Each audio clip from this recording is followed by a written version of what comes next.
구약성경 창세기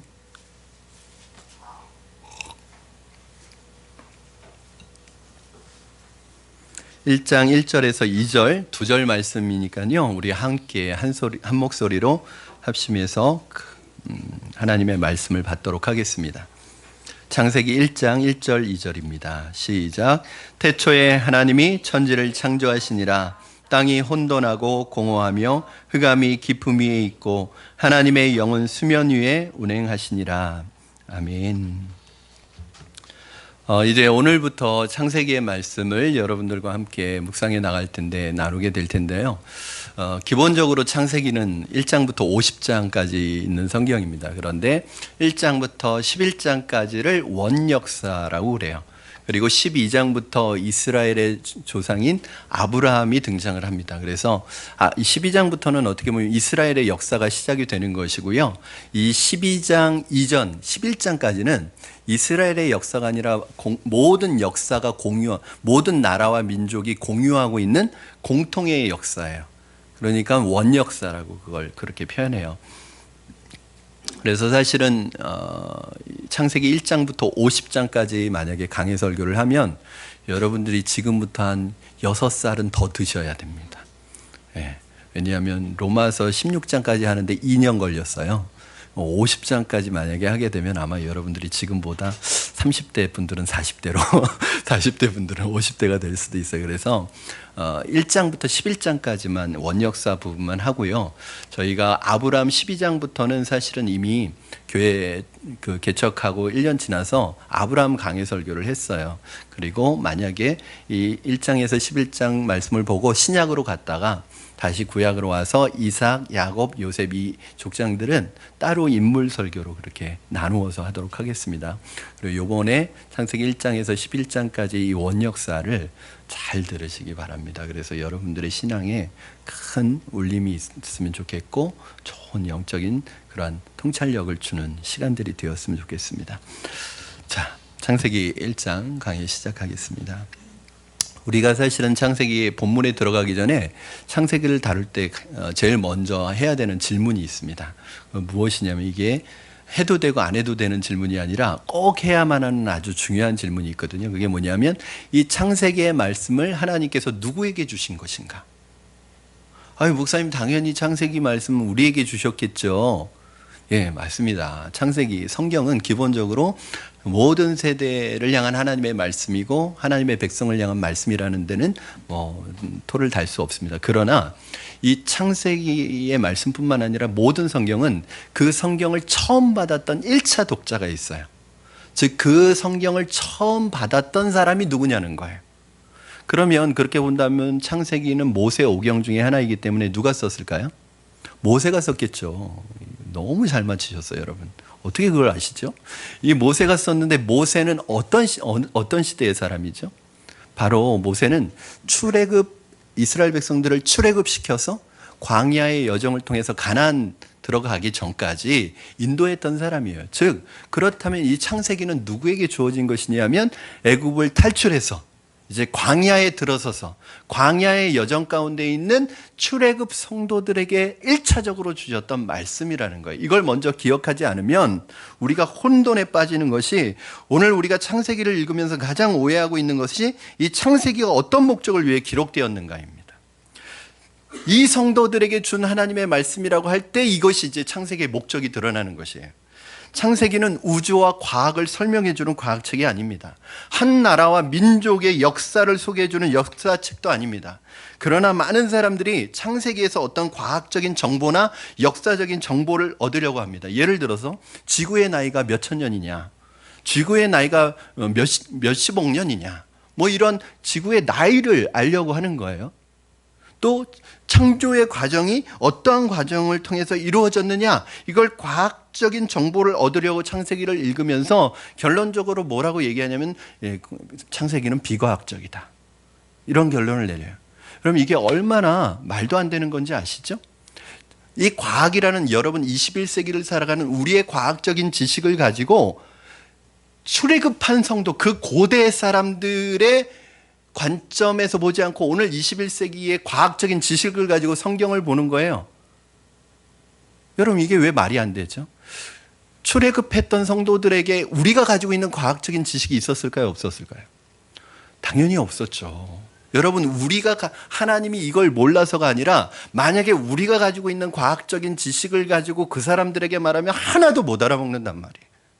즉 성경은 출애굽 성도들에게 주시는 창세기는 그들에게 주시는 말씀이기 때문에 그들의 수준에서 이해할 수 있는 방법으로, 즉 고대 사람들이 생각했던 우주관, 고대 사람들이 생각했던 그 세계관을 가지고 그 눈높이에서 말씀하는 거예요.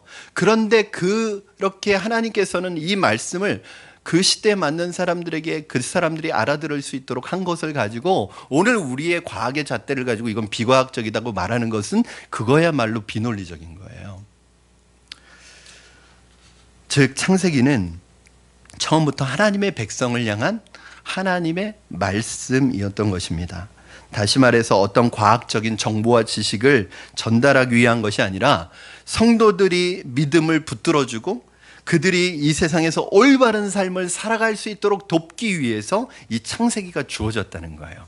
여러분 이 과학적인 어떤 지식을 제공하기 위한 것이 아니라 믿음을 붙들어주고 그 온갖 다신교를 섬기는 우상숭배하는 그 한가운데 있었던 이스라엘 백성들에게 어떻게 하면 올바로 하나님을 이 세상에서 섬길 것인지를 가르쳐주는 책이라는 것을 가지고 시작해도 그런 오해는 많이 해소가 됩니다.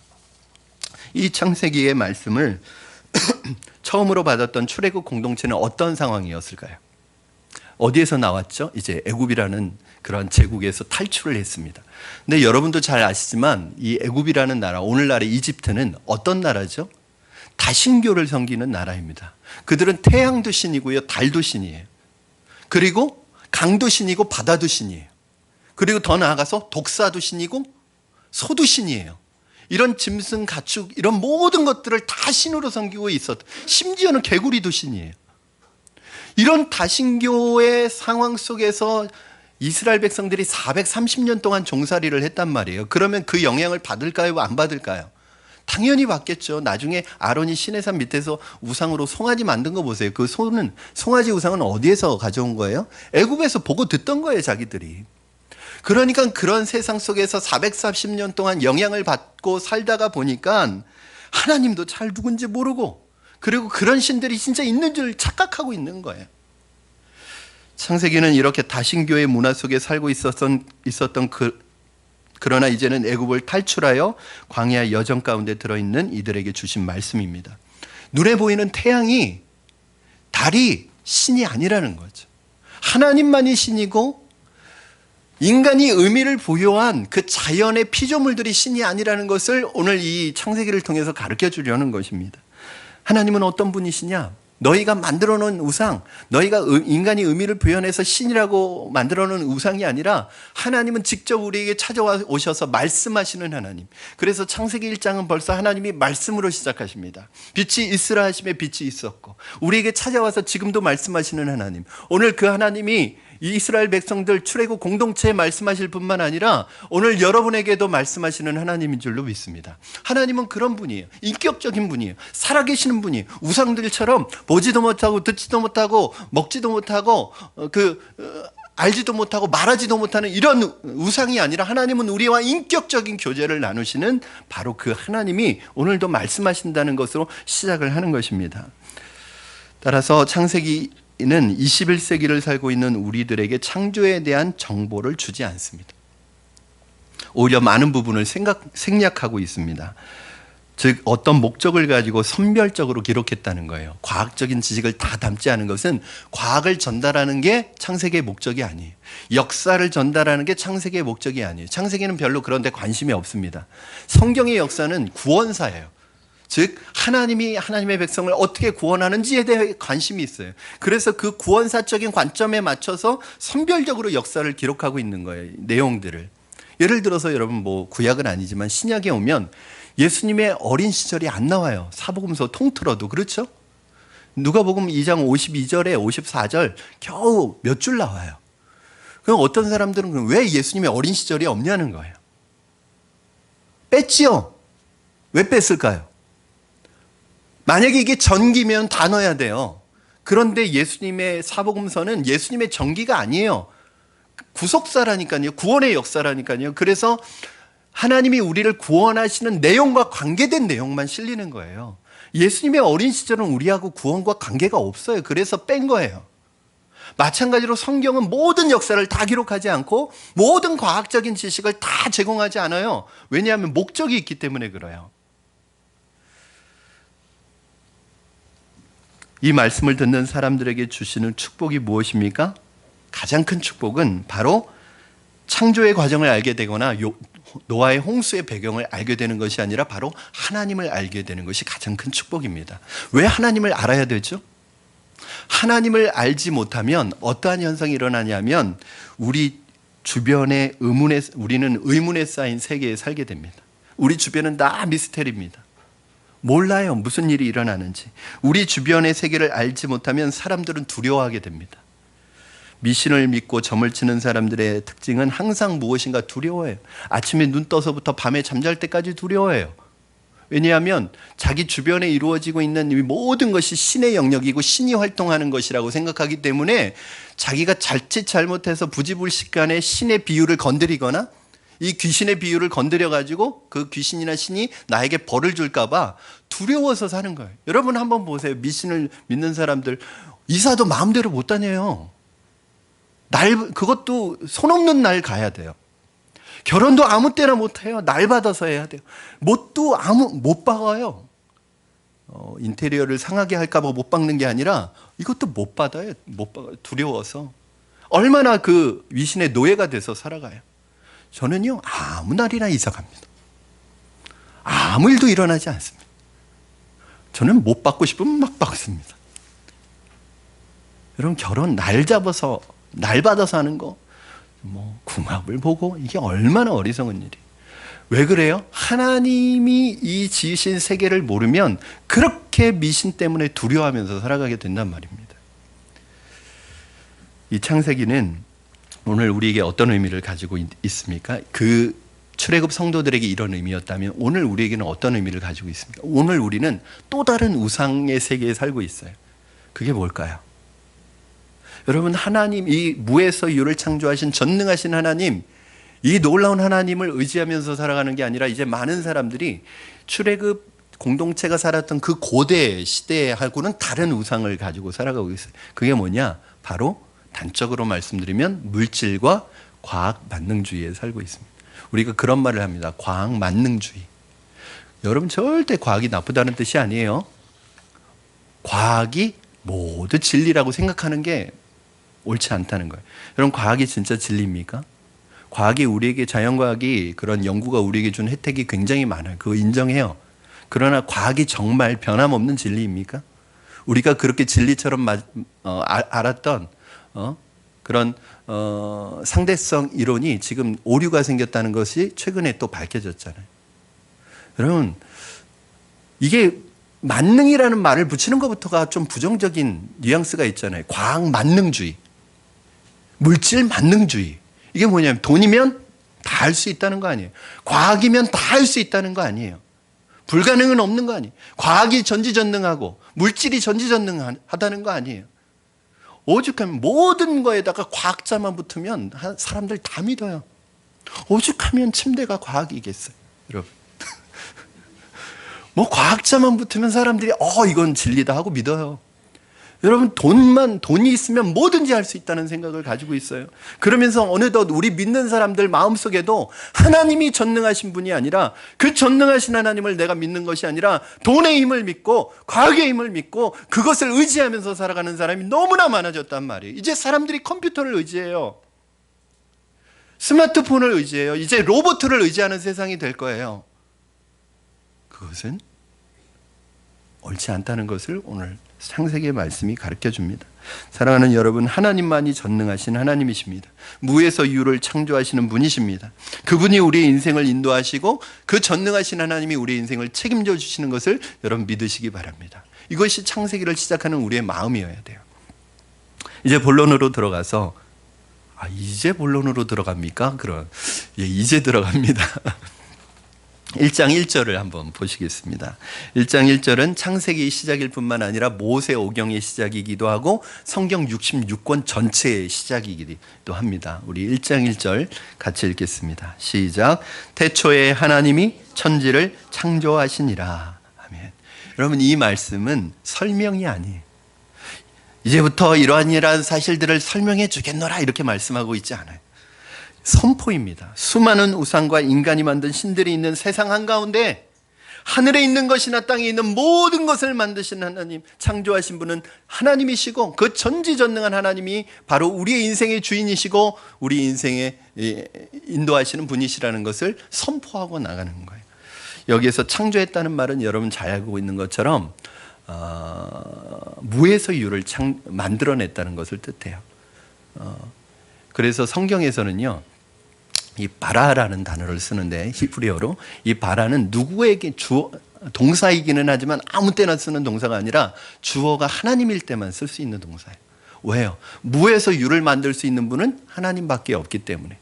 예술가가 창조해낸 그 발명품, 어떤 예술품 이런 거는 창작이 들어가기는 했지만 그걸 창조라고 하지는 않아요.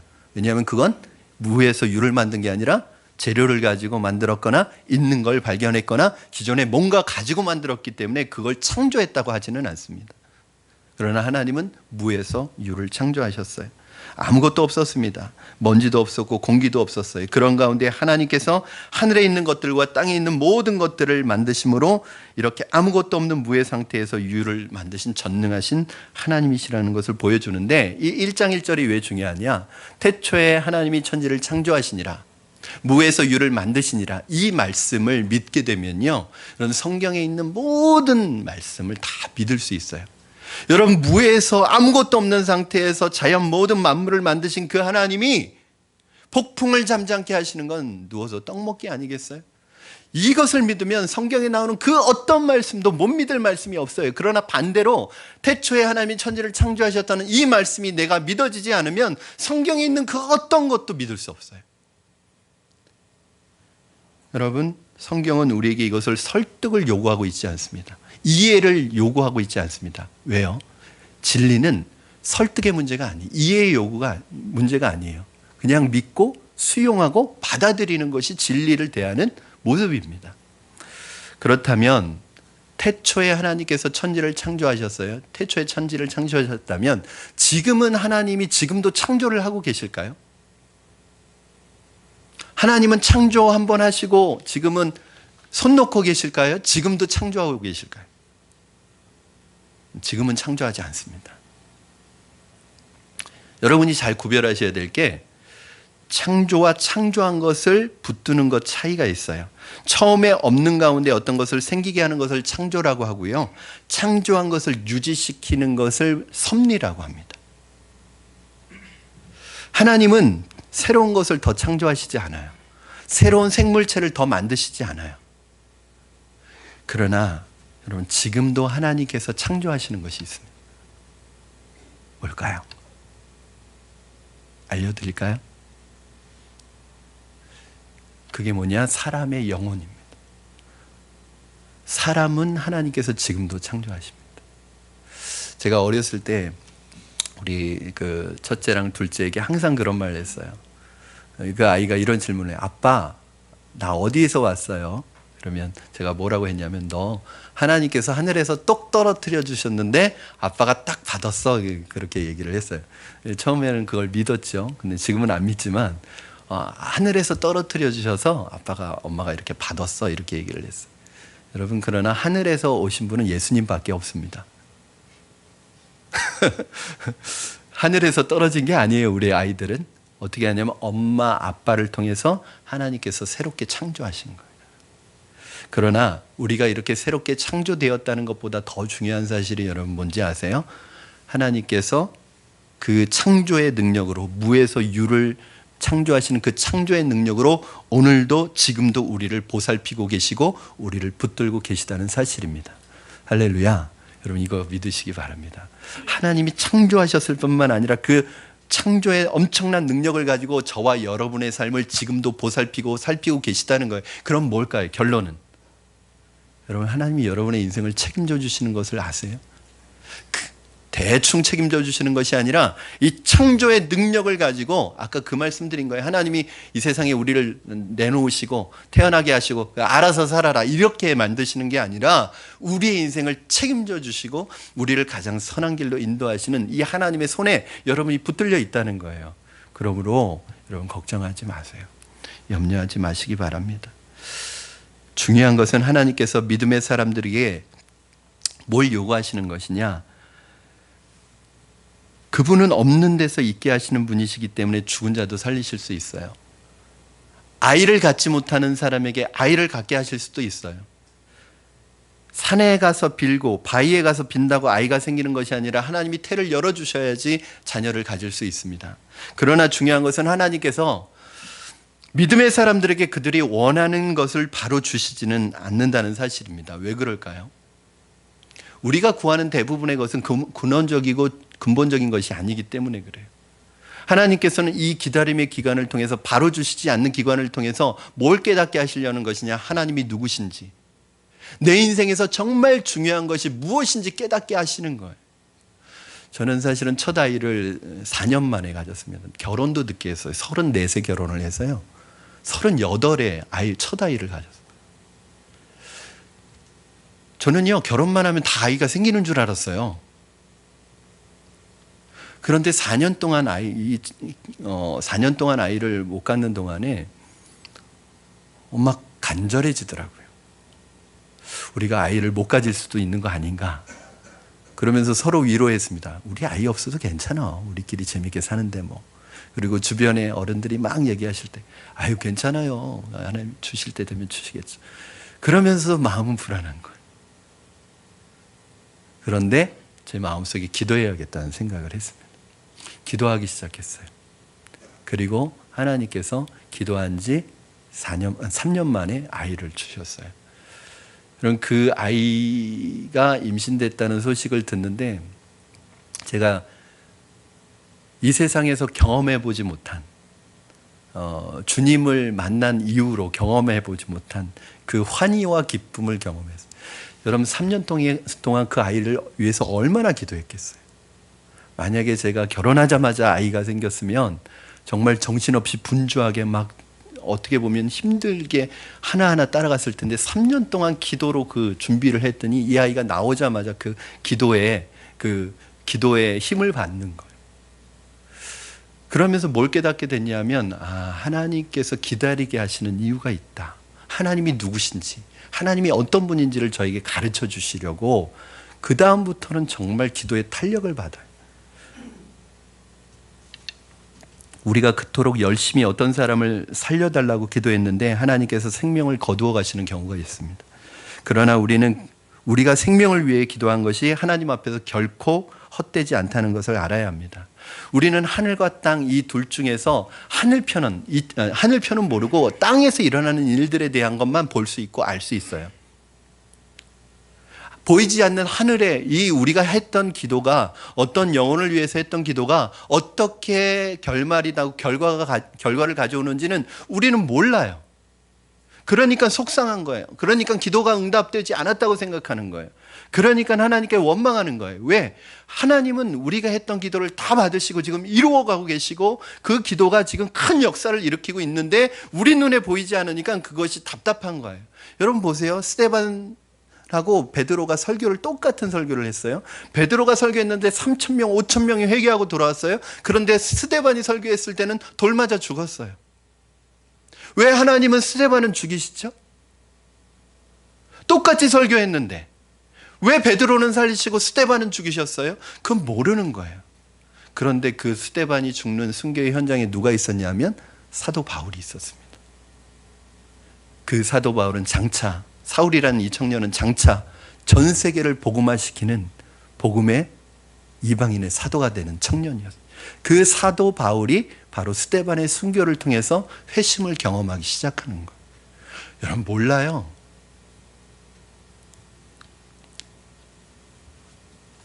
하나님 앞에서 진심으로 간구한 것 중에서 헛된 것은 하나도 없습니다. 우리는 모든 것을 창조하신 하나님을 통해서 내가 가진 것이 절대적인 것이 아니고 나에게 무한히 열려있는 하나님의 능력이 있고 나는 그 하나님의 능력을 의지하면서 살아야 한다는 것을 배우게 되는 것입니다. 하나님 없는 가운데 모든 것을 잊게 하시는 분이십니다. 여러분, 죽은 자를 살리시는 분이십니다. 새로운 생명을 주시는 분입니다. 그러므로 뭐 하라는 거예요? 이 구절을 통해서 두려워하지 말라. 왜요? 여러분, 이스라엘 백성들이 출애굽을 했어요. 노예로 있었긴 했지만 애굽이 워낙 잘 사는 나라니까, 잘 사는 제국이다 보니까 그 혜택을 받았어요. 그 이스라엘 백성들의 고백을 보세요. 노예로 있는데 고기를 먹었대요. 그러니까 광야에서 고기를 못 먹으니까 막 불평하잖아요. 우린 그래도 옛날에 고기 먹으면서 지냈는데 노예인데 고기를 먹고 있어요.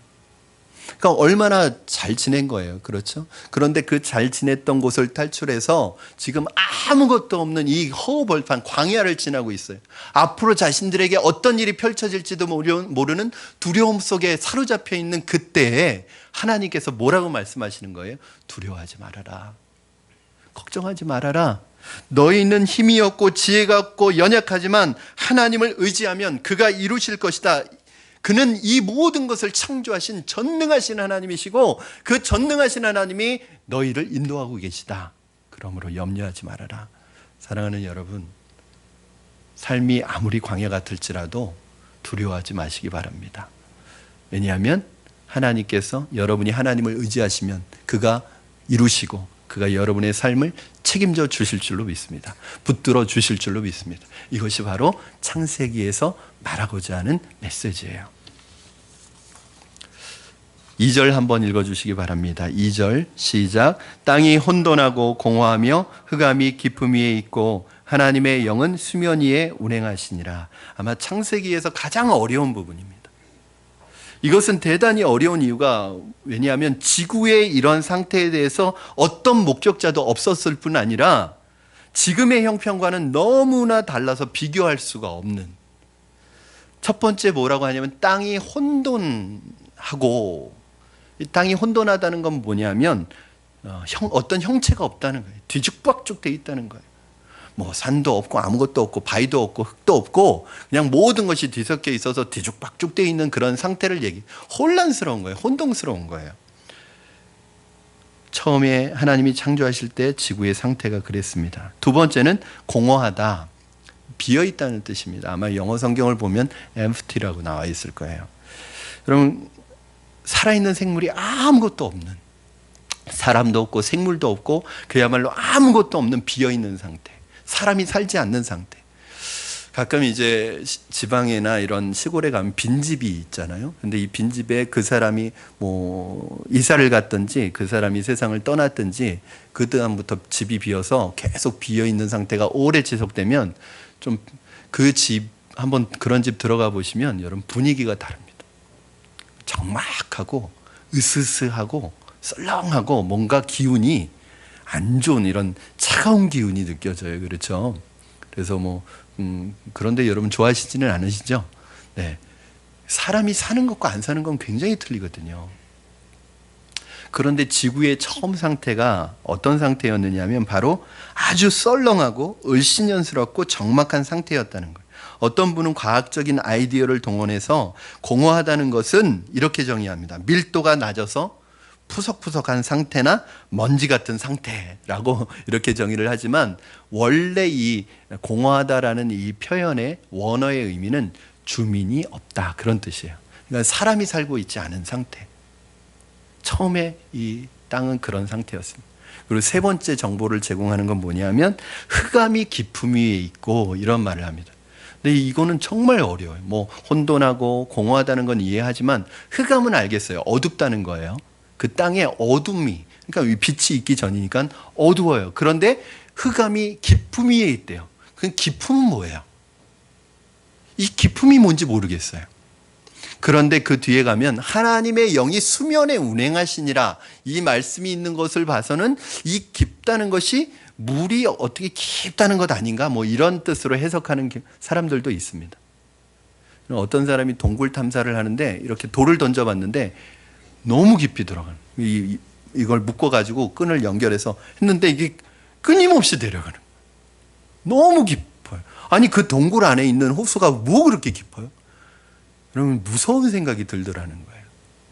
사실은 제가 못하는 게 많지만 그 중에서도 제일 못하는 게 뭐냐면 수영을 못합니다. 제가 유일하게 제 아내한테 지는 장소가 물에서만 집니다.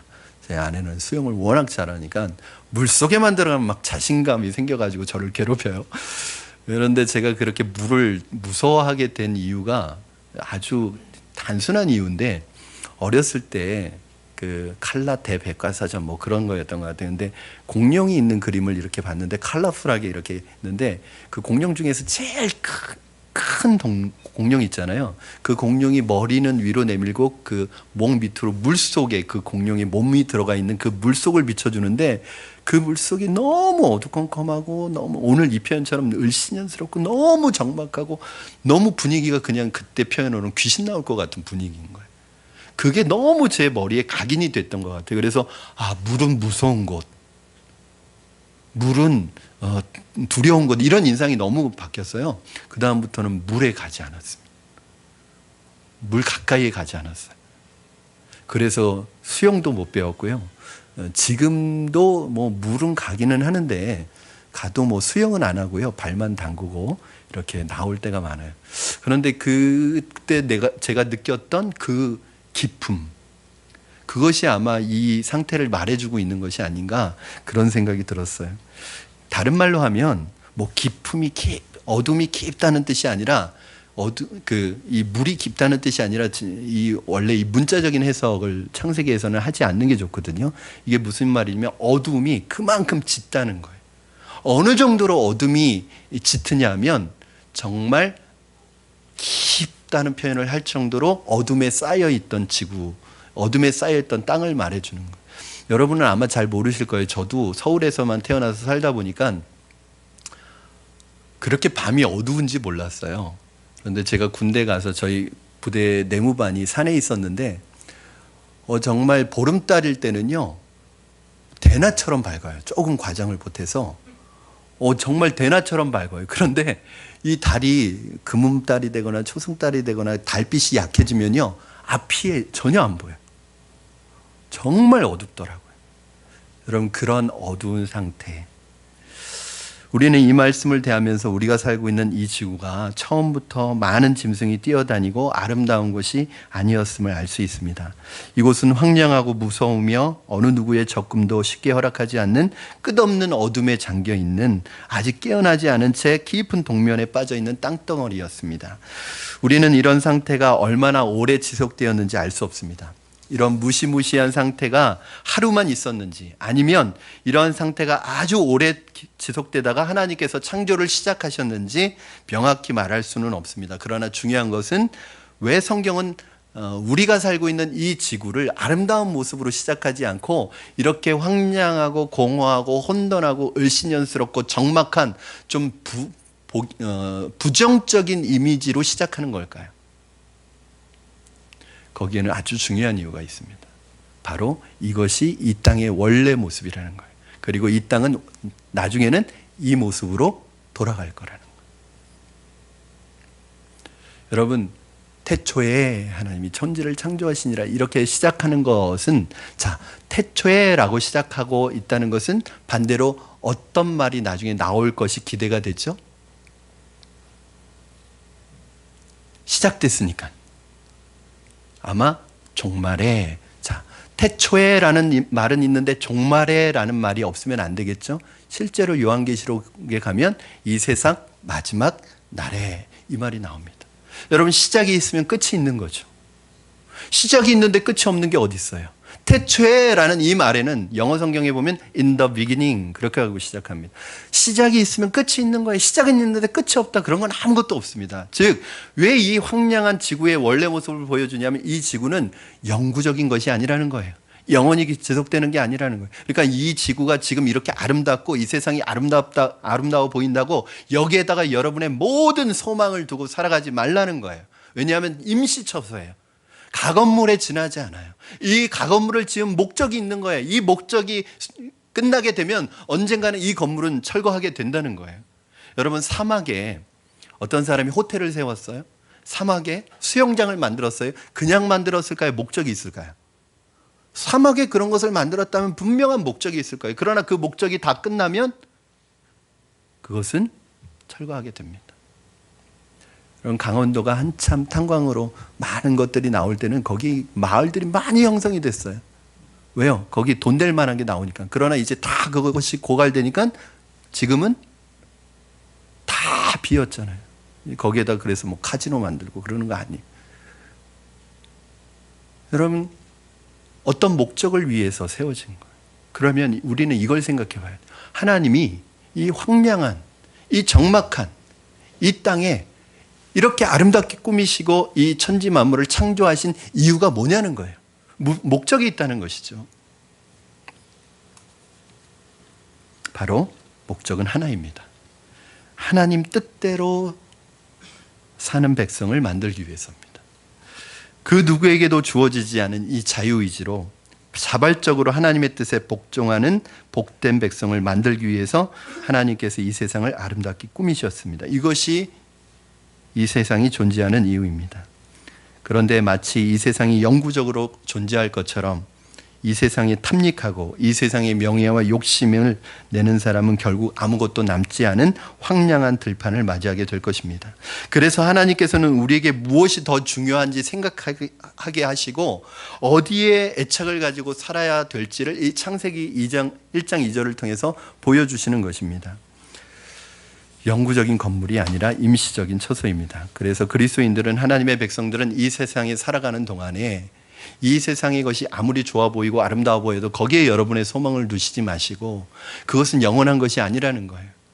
여러분, 어떤 직책이나 명예가 거기에 연연해서는 안 되는 거예요. 내가 자기가 살고 있는 집이 몇 평인지에 연연해서는 안 되는 거예요. 조금 집을 넓히고 거기에 여러 가지 가구를 갖춰놓고 좀 더 편하게 사는 그것을 목적으로 삼지 않습니다. 왜냐하면 그것은 영원한 가치가 아니기 때문에. 중요한 것은 사회적인 직책이 아니라 여러분의 삶의 질이에요. 여러분이 이 세상에 살아가는 동안에 얼마나 많이 모으고 얼마나 많이 누리고 얼마나 많은 것을 가지느냐, 어디까지 높아지느냐, 어떤 것을 이루느냐가 아니라 이 세상에 살아가는 동안에 얼마나 여러분의 인생을 가치 있게 사느냐, 의미 있게 사느냐, 그거에 따라서 여러분의 영혼이 결정되는 것입니다. 여러분, 일시적인 것으로 만족하지 마시고 그것에 내 인생 걸지 마시고 영원하고 가치 있는 일에 여러분의 삶을 들이시기 바랍니다. 영원히 남을 수 있는 일에 여러분의 삶을, 시간을, 여러분의 인생을 들이시기를 바랍니다. 우리는 본문에서 마지막으로 놀라운 말씀을 대하게 되는데, 이처럼 황량하고 무의미한 곳에 성령님께서 활동하고 계셨다는 것. 하나님께서 말씀으로 천지를 창조하시는 이 창조의 순간에 난데없이 느닷없이 갑자기 성령이 등장하십니다. 여러분, 2절 말씀 한번 다시 보여주세요. 여러분, 우리 같이 읽겠습니다. 시작. 땅이 혼돈하고 공허하며 흑암이 깊음 위에 있고 하나님의 영은 수면에 운행하시니라. 아멘. 여러분, 이게 무슨 뜻일까요? 왜 성령님이 등장하시는 걸까요? 성령은 말씀, 하나님이 말씀으로 창조하실 때 그 말씀과 함께 시작했다는 거예요. 여러분, 말씀 아무리 열심히 배우고 아무리 열심히 연구해도요, 성령께서 여러분 안에 인도하시지 않으면 그건 다 무용지물입니다. 여러분이 말씀 공부하고 성경 공부하고 또 설교 듣고 큐티하고 그거 다 좋아요. 그러나 거기에서 끝나면 그것은 여러분에게 오히려 영적 교만함을 줄 뿐입니다. 뭐가 같이 가야 돼요? 성령의 역사가 같이 가야지 그것이 여러분을 살리는 생명의 역사로 나타날 수 있어요. 여러분, 좀 덥지 않으세요? 괜찮으세요? 여러분, 특히 여기에 성령을 갑자기 등장시킨 이유가 뭐냐 하면, 하나님께서 창조하신 이 세계는 하나님의 택한 백성들에게만 주어지는 세계가 아니라는 거예요. 여러분, 이 태양과 이 모든 공기와 이거는 믿는 사람만 호흡하고 믿는 사람만 마시는 게 아니에요. 악한 사람도 선한 사람도 믿는 사람도 믿지 않는 사람도 다 누리는 거예요. 이걸 뭐라고 하냐면 일반은총이라고 그래요. 일반은총. 즉 자연세계에 베풀어 주신 하나님의 선물은 일반은총이에요. 하나님의 선물이에요. 이거는 누구를 막론하고 다 주시는 거예요. 이걸 일반은총이라고 그래요. 건강은 누구나 다 가질 수 있습니다. 지식도 누구든지 노력하면 가질 수 있습니다. 하나님 믿지 않아도 좋은 대학 갈 수 있고요. 하나님 믿지 않아도 자기가 열심히 노력하면 좋은 직장에 취직할 수 있습니다.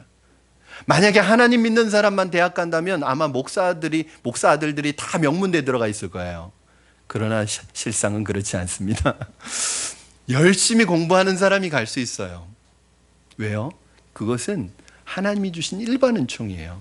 이 믿지 않는 사람들 중에서도 좋은 예술적 재능을 가진 사람이 너무 많아요. 아마 출애굽한 이스라엘 백성들에게 있어서 노예로 있다가 출애굽한 이스라엘 백성들에게 있어서 애굽은 마치 그런 사람들이었을 거예요. 정말 여러분 애굽은요, 그 고대 애굽은 벌써 문명화가 이루어졌던 아주 똑똑한 사람들이었습니다. 그 기하학이 발달했고요, 천문학이 발달한 나라였어요. 그 제국이었어요. 우리가 알고 있는 이 삼각함수나 삼각형의 정리는 다 애굽에서 나온 거예요. 이스라엘 백성들이 볼 때 애굽 사람들은 정말 똑똑하고 많은 것을 받은 사람들이었어요. 그러나 오늘 정말 중요한 건 뭐냐면 성령께서 함께 하시는 사람에게는 애굽 사람들이나 세상 사람들이 갖지 못한 더 탁월한 축복이 있다는 거예요. 그걸 뭐라고 하냐면 특별은총이라고 그래요.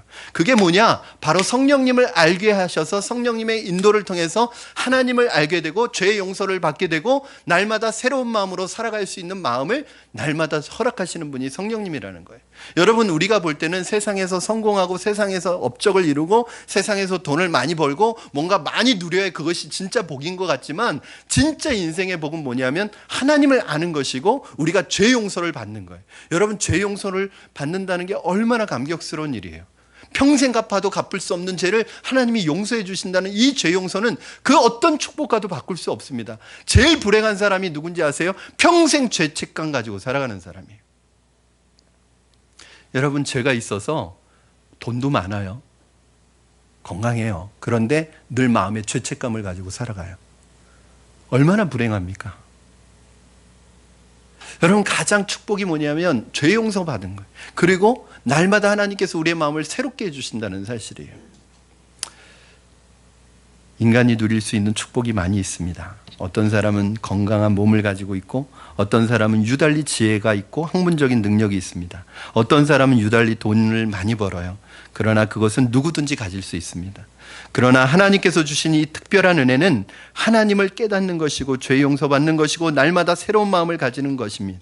그래서 이스라엘 백성들이 애굽 사람들 부러워하지 않아도 된다는 거예요. 왜냐하면 너에게는 더 큰 축복이 있다는 거예요. 바울이요, 예수님을 알고 예수님을 믿고 나서 한 가지 깨달은 게 있는데, 바울은 세상적인 스펙을 다 갖추고 있었던 사람이에요. 그런데 예수님을 알고 나서 보니까 자기가 가지고 있었던 그 세상적인 스펙이 배설물 같다는 거예요. 배설물. 그렇게 느껴진다는 거예요. 비교할 수가 없다는 거예요. 마치 스테이크를 먹은 사람에게 너 조리풍 먹을래? 그러면 안 먹겠다고 하는 것과 똑같아요. 여러분, 스테이크 먹은 사람을 조리풍이 그게 눈에 들어오겠어요? 이미 좋은 것을 경험한 사람에게 그것과 비교 안 되는 것은 욕심이 안 생기는 거예요. 여러분, 그런 거예요. 정말 예수님 믿는 탁월한 기쁨과 축복을 누리고 있는 사람은 세상에 좋은 것이 하나도 좋게 느껴지지 않아요. 여러분, 그렇게 생각하십시오. 세상에서 돈 많이 가진 사람 부러워하지 마세요. 그래도 부러워요. 그러면 어쩔 수 없어요. 부러워하지 마세요. 저는 그런 생각이 들어요. 저는 여러분에게 말씀드렸지만 저는 제가 가난하다고 생각해 본 적이 없어요. 여러분도 제가 간증을 했지만 제가 여태까지 돈 없어서 못 해본 거 하나도 없어요. 하나님이 제게 꿈을 주시고 마음을 주셔서 기도하면 하나님은 그 어떤 것도 다 허락을 하셨어요. 그러니까 돈 없다고 핑계대지 마세요. 돈이 있어야 되잖아요. 돈 없으면 뭘 해요? 그게 물질 만능주의라니까요. 돈 없어도 전능하신 하나님이 계시잖아요. 여러분, 하나님이 하시면 하잖아요. 저는 그런 생각이 들어요. 여러분, 세상 사람들은 돈 자랑해야 돼요. 오죽 자랑할 게 없으면 그거라도 해야지 세상 사는 낙이 있죠. 세상의 명예나 인기라도 자랑해야지 세상 살맛이 나죠. 그런데 우리는 그거 자랑하지 않아도 세상 살맛 나잖아요. 그거 자랑하지 않아도 그거 없어도 우리는 세상 사는 의미가 있잖아요. 그런데 왜 우리 믿는 사람들이 안 믿는 사람 흉내를 내느냐 말이에요. 천국 백성들이 왜 지옥 갈 사람들 흉내를 내느냐 말이에요. 왜 돈을 의지하고 돈의 모든 것을, 이거는 뭐 목사도 소용없습니다. 저는 그 목사라는 타이틀 가지고 천국 가는 게 아니에요. 저는 나중에 분명히 목사들 중에서도, 목사님들 중에서도 천국 가지 못하는 분 많을 거예요. 타이틀 가지고 가는 게 아니에요. 사랑하는 성도 여러분, 여러분은 어떤 분입니까? 무에서 유를 창조하신 능히 우리의 삶을 책임지실 하나님을 믿으십니까? 여러분, 죽은 자를 살리시고 태를 열기도 하시고 능히 내 삶을 책임지실 분이라는 것을 성경은 처음부터 오늘 창세기 1장 1절 2절을 시작하면서 말씀하고 있습니다. 말씀을 정리합니다. 오늘 말씀은 하나님을 믿으면서도 이 세상을 의지하려는 우리들에게 세상이 하나의 가건물에 불과하다는 것을 분명히 이야기하고 있습니다. 이것은 임시 건물이고 다시 혼돈하고 공허한 모습으로 돌아가게 될 것입니다. 그러므로 이 세상의 모든 것, 이 세상에 여러분의 모든 소망과 가치를 두고 살지 마십시오. 그렇다고 열심히 살지 말라는 말 아니에요. 살되 그것이 여러분의 인생의 목적이 아닙니다. 여러분은 더 가치 있고 더 소중한 일을 인생의 목적으로 삼고 있고, 여러분이 이 세상에서 직장 생활하고 돈을 벌고 하는 것은 그 가치 있는 일을 위한 수단이에요. 그걸 하기 위해서 여러분 돈이 필요한 것이고, 그걸 하기 위해서 여러분 직장도 필요한 것이고, 일도 필요한 것이지, 그것이 내 인생의 종착지고 목적은 아니란 말이에요. 그걸 내 인생의 목적으로 알고 살아가는 분들은 나중에 황량한 폐허를 경험하게 될 것이라는 거예요. 성령께서 우리 안에 하나님을 알게 하시고 우리 속에 있는 죄를 용서하시고 우리의 마음을 바꾸어서 날마다 새롭게 하시는 것이 애굽의 풍요로운 삶과 애굽의 지혜를 능가하는 탁월한 축복이라는 사실을 오늘 말씀은 우리에게 가르쳐주고 있습니다. 여러분, 가장 탁월하고 가장 위대한 복을 소유하신 분들이심을 기억하시고 세상적인 복에 마음을 빼앗기지 않으시는 여러분 되시기를 주님의 이름으로 축원합니다. 우리 이 시간에 같이 찬송하실 때 우리 창세기 앞부분 창조에 대한 강해를 하는 동안은 우리 좀 창조와 관련된 찬양을 지속적으로 반복적으로 부르시면서 하나님을 좀 찬양했으면 좋겠습니다. 주 하나님 지으신 모든 세계 1절 2절만 부르실 텐데, 여러분 이 세계를 창조하신 하나님, 그 전능하신 하나님 우리의 마음으로 한번 찬양하도록 하겠습니다.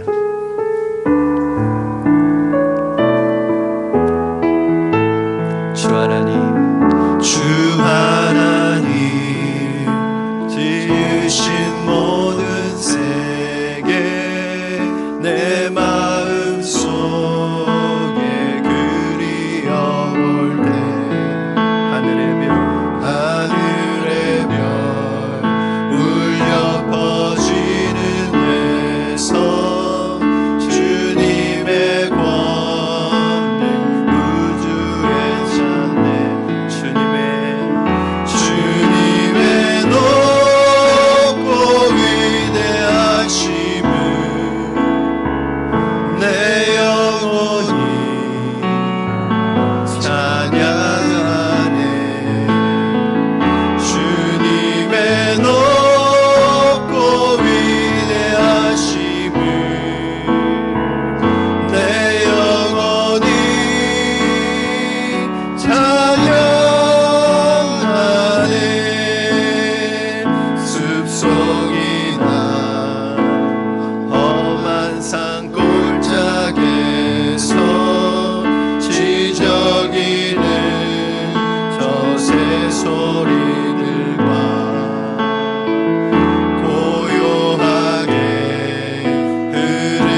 주님의 높고 주님의 높고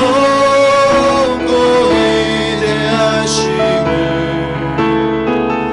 내 영혼이 찬양하네 주님의 높고 위대하심을 내 영혼이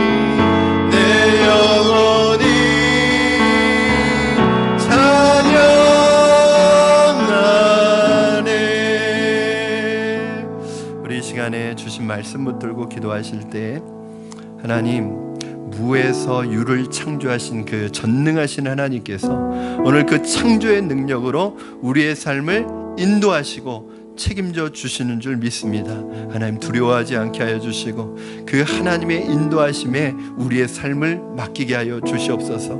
하나님 이 세상은 잠깐 있다 없어질 임시적인 처소이고 가건물과 같은 곳인데 우리는 이 세상에다가 우리의 모든 것을 쏟고 우리의 소망을 두고 이것이 우리의 영원한 처소인 줄 알고 살아가는 사람들이 너무나 많습니다. 오늘 하나님 이 땅에 우리의 소망을 두지 않게 하시고 영원한 하나님의 나라의 소망을 두고 이 땅의 사람들의 가치가 아니라 하나님의 영원한 가치에 우리의 삶의 목적을 두고 살아가는 지혜를 우리에게 허락하여 달라고 오늘 주신 말씀 붙들고 우리 합심하여 기도하겠습니다. 살아계셔서 역사하시는 하나님 아버지 주님의 은혜를 감사합니다. 오늘 하나님께서 우리를 인도하시는 하나님 우리의 삶을 책임지시는 하나님께서 전능하신 하나님 무에서 유를 창조하시는 하나님 창조의 능력으로 오늘 우리를 인도하시는 줄 믿습니다. 하나님 그러므로 두려워하지 않게 하여 주시고 무서워하지 않게 하여 주시고 염려하지 말게 하여 주시고 우리의 삶을 하나님 앞에 전적으로 의탁하고 믿음으로 나가게 하여 주시옵소서. 세상에 있는 것이 눈에 보이는 것이 우리 인생의 다가 아니라 진정한 하나님의 나라가 있음을 기억하고 하나님의 영원한 나라가 있음을 기억하고 하나님의 창조주 되신 그 하나님 앞에 우리의 삶을 맡기고 주님이 우리에게 주시는 목적을 향하여 나아갈 수 있도록 주님 축복하여 주시고 역사하여 주시옵소서. 살아계신 하나님 아버지 광야 같은 이 세상 살아갈 때 때로는 우리 주변에 일어나는 일들로 인하여 두렵고 떨리고 불안하여 어찌해야 될지 모르고 우리의 마음의 평화를 잃어버릴 때가 순간순간 있습니다. 하나님 그러나 우리를 인도하시는 우리 아버지 되시는 하나님은 무에서 유를 창조하시는 전능하신 하나님이시고 그 창조의 능력을 가지고 오늘도 우리의 삶을 책임져 주시고 인도하시는 하나님인 것을 믿고 두려움, 염려, 걱정, 근심 다 내려놓게 하여 주시옵소서. 하나님 이 세상이 영원한 것이 아니고 이 세상에서 누리는 것이 모든 것이 아님을 늘 기억하여 잠시 있다가 사라지는 것에 내 인생의 가치와 목표를 두지 않게 하시고 영원한 것에 가치 있는 것에 의미 있는 것에 내 인생의 방향과 목적을 두고 하나님이 우리를 이 땅에 보내주신 사명과 인생의 목적을 발견하여 믿음으로 나아가는 우리의 삶이 되도록 축복하여 주시옵소서. 앞으로 시작되는 창세기의 말씀을 통하여 하나님 그 창조의 하나님의 섭리와 그 놀라운 은혜를 하나님 예배 시간마다 경험할 수 있도록 축복하여 주시옵소서. 감사하며 예수님의 이름으로 기도드리옵나이다. 아멘.